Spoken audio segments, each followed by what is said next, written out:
안녕하세요. 오늘도 복된 날입니다. 오늘은 이사야 30장 18절에서 33절 말씀을 살펴보겠습니다. 약속 장소에서 상대방을 기다릴 때 시간이 길어지면 생각이 많아집니다. 신앙생활에서도 기다림은 어렵습니다. 기도했는데 응답이 없고 회복을 구했는데 상황이 그대로이며 말씀을 붙들었지만 현실이 더 나빠지는 것처럼 보일 때 생각이 많아집니다. 그런데 오늘 본문은 우리가 하나님을 기다리기 전에 하나님께서 먼저 우리를 기다리고 계신다고 말씀합니다. 앞선 말씀에서 유다는 하나님을 버리고 애굽의 병거와 말을 의지했습니다. 하나님의 말씀보다 듣기 좋은 말을 원했습니다. 그런데 하나님은 죄인이 돌아올 기회를 주시고 정한 때에 구원하시기 위해 기다리셨습니다. 18절 말씀입니다. 그러나 여호와께서 기다리시다니 이는 너희에게 은혜를 베풀려 하시며 일어나시리니 이는 너희를 긍휼히 여기려 하심이라. 대저 여호와는 정의의 하나님이심이라. 그를 기다리는 자마다 복이 있도다.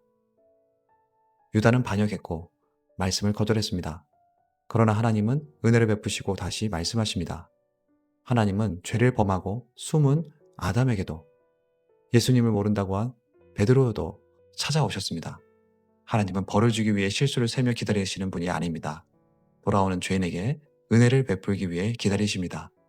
탕자의 아버지도 기다리다가 탕자를 발견했습니다. 하나님은 죄인이 회개하고 돌아오기를 기다리십니다. 그러나 하나님의 기다림은 죄를 허용하는 방치가 아닙니다. 하나님은 정의의 하나님이십니다. 죄를 없는 것처럼 넘기지 않으시고 십자가에서 그 값을 담당하게 하셨습니다. 십자가는 은혜와 정의가 만나는 자리입니다. 그러므로 하나님을 기다린다는 것은 아무것도 하지 않는 체념이 아닙니다. 기도하고 순종하며 맡겨진 책임을 감당하되 결과를 억지로 만들어내지 않는 믿음입니다. 농부는 씨를 뿌리고 밭을 돌보지만 싹을 잡아당겨 빨리 자라게 하지 않습니다. 기다림은 하나님의 시간을 존중하는 신뢰입니다. 하나님은 유다의 부르짖음을 들으시고 바른 길을 가르치십니다. 19절에서 21절입니다. 시온에 거주하며 예루살렘에 거주하는 백성아, 너는 다시 통곡하지 아니할 것이라. 그가 네 부르짖는 소리로 말미암아 네게 은혜를 베푸시되 그가 들으실 때에 네게 응답하시리라. 주께서 너희에게 환난의 떡과 고생의 물을 주시나 네 스승은 다시 숨기지 아니하시리니 네 눈이 네 스승을 볼 것이며 너희가 오른쪽으로 치우치든지 왼쪽으로 치우치든지 네 뒤에서 말소리가 네 귀에 들려 이르기를 이것이 바른 길이니 너희는 이리로 가라 할 것이며. 하나님은 백성의 울음에 응답하겠다고 말씀하십니다. 하나님은 우리의 고통을 멀리서 관찰하지 않으십니다. 보시고 들으시며 아십니다. 기도가 즉시 원하는 방식으로 응답되지 않아도 하나님이 듣지 않으시거나 무관심하신 것은 아닙니다. 어떤 때는 그래 라고 하시고 어떤 때는 아니다 라고 하시며 어떤 때는 기다리라고 하십니다. 그리고 그 고난이 일상의 음식처럼 계속되는 때에도 고난 속에서 말씀하시는 참된 스승이신 하나님을 보게 하십니다. 평안할 때 듣지 않던 말씀을 고난 속에서 듣고 통제할 수 없는 일을 만나 비로소 하나님을 만나기도 합니다. 그리고 하나님은 이것이 바른 길이니 이리로 가라. 기록된 말씀과 성경의 깨우침, 믿음의 공동체와 섭리를 통해 길을 가르치십니다. 그 길을 가르쳐 주실 때 성도는 감춰진 미래만 알고 싶어 해서는 안 됩니다. 정직하라, 용서하라, 사랑하라, 우상을 버리라는 말씀부터 따라야 합니다. 그렇게 은혜를 경험한 사람은 우상을 버립니다. 22절입니다. 또 너희가 너희 조각한 우상에 입힌 은과 부어 만든 우상에 올린 금을 더럽게 하여 불결한 물건을 던짐같이 던지며 이르기를 나가라 하리라.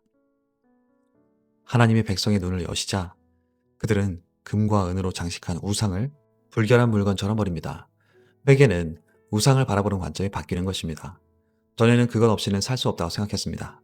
돈이 있어야 안전하고 사람들의 인정이 있어야 가치 있으며 권력을 가져야 무시당하지 않는다고 믿었습니다. 그러나 하나님의 은혜를 경험하면 그것이 나를 구원하지 못한다는 사실을 깨닫습니다. 그래서 우상을 버리려면 단순한 결심보다 복음이 필요합니다. 하나님이 나의 공급자이시며 그리스도 안에서 이미 사랑받고 받아들여졌다는 사실을 믿어야 합니다.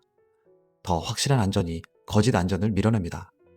회개는 죄의 통로를 끊고 나가라고 말하는 구체적인 결단입니다. 유다는 이제 빈손이 되었습니다. 그 빈손으로 하나님을 붙잡기 시작했습니다. 그때 하나님은 말씀하십니다. 이제 다시 씨를 뿌려라. 내가 하늘에 비를 내리겠다. 23절에서 26절입니다.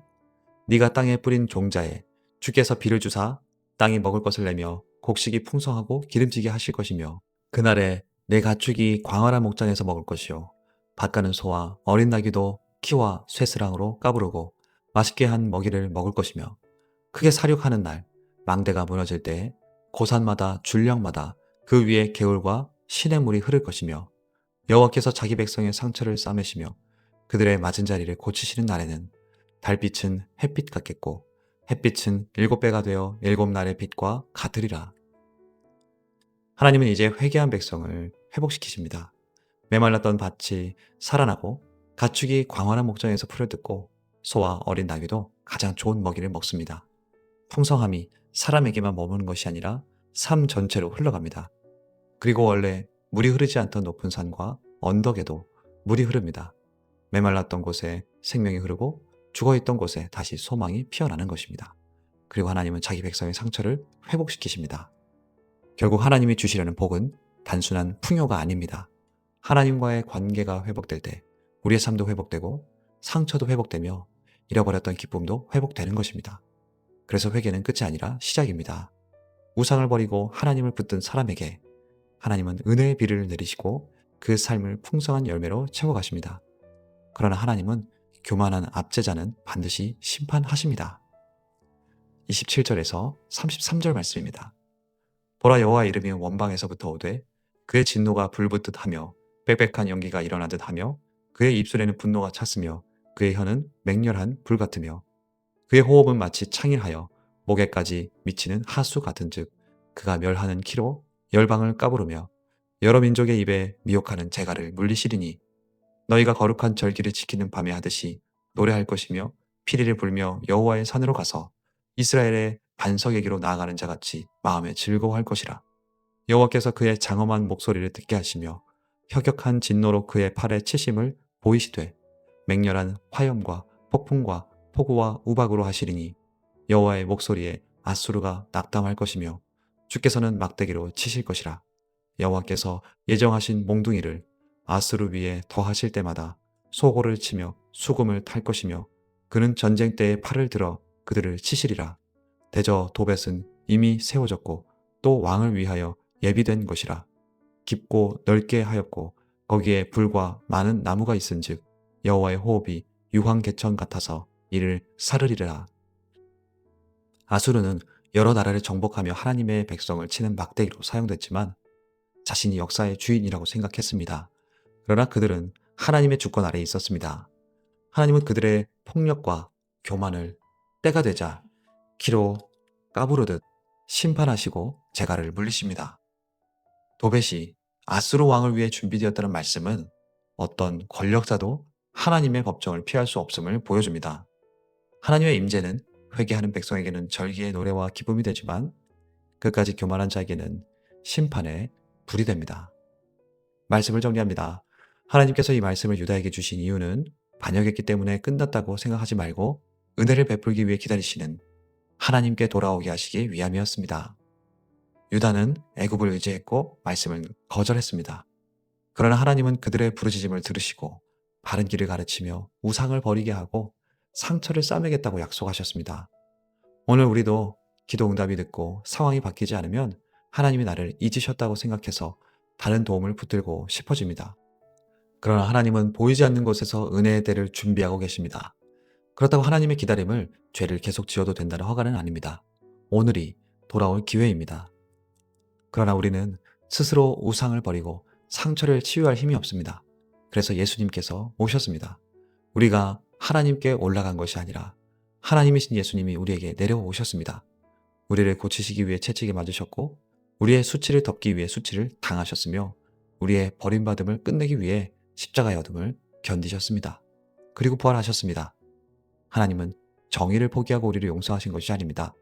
그리스도께 심판을 담당하게 하심으로 정의를 세우고 죄인에게 은혜를 베푸셨습니다. 그러므로 기다림이 길어도 끝이 아닙니다. 하나님은 우리의 부르짖음을 듣고 계십니다. 말씀을 통해 길을 가르치시고 우상을 버리게 하며 상처를 싸매고 계십니다.